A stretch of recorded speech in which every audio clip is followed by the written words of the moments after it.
23 खंड अच्छी असन काठ 2 खंड अच्छी दौरा सब 40 फुटिया काठ।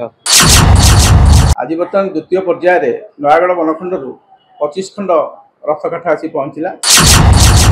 विश्व प्रसिद्ध रथयात्रा लगी पुरी रे पहुंची द्वितीय पर्याय रथ काठ। नयागढ़ बनखंड द्वितीय पर्याय रे 25 खंड 40 फुटिया रथ काठ पहुंची पुरी बड़ दांडरे।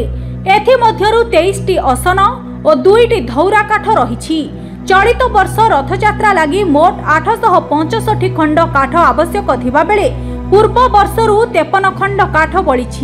तेबे 33 खंड काठ रामनवमी रे कटक स्थित खपुरिया करत कल को काठ चिरट लगी पठा जाइछि। वर्तमान सुधा 2टी पर्याय रे 127 खंड रथ काठ आसी पहुंची।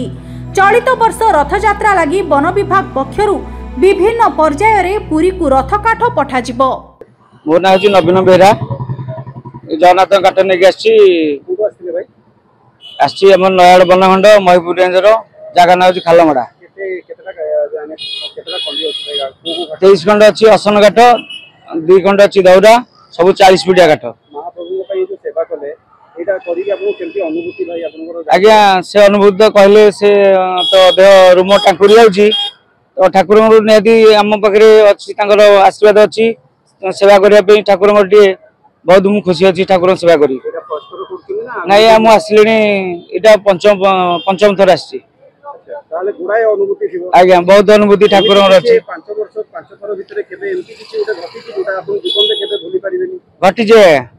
घटी 2022 कुंदली नहीं काठ आसलु गोटे गोटे ब्रिज थिला से आनीगढ़ थिला से एत वर्षा पवन है जमी आनीगढ़ पार कर आनीगढ़ बंध भांगी जाता कि गाड़ी एपटू पार हो बंध भांगी से अनुभूति से दिन बहुत अनुभूति ठाकुर अच्छी ठाकुर गाड़ी के एपटू पार कर बंध भांगी से अनुभूति अच्छी। निहाती प्रभु जगन्नाथ पाखे शतकोटी नमस्कार बहुत कार्यकलाप प्रभुंर सेवा करने सुजोग दे था आ सदा दौ था ये जगन्नाथ पाखे मोर प्रार्थना।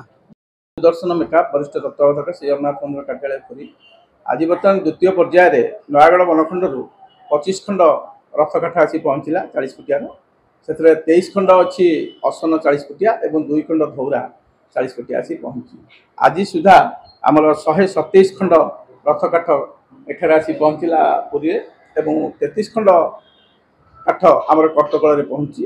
आमर चलित वर्ष 865 काठ खंड मध्य 812 खंड आम रिक्वायरमेंट देथिलु एवं 53 खंड काठ आम पाखे गच्छित गत वर्ष था। आम रथ निर्माण टोटाल 865 खंड काठ लगे से 127 खंड काठ आसी पहुंची।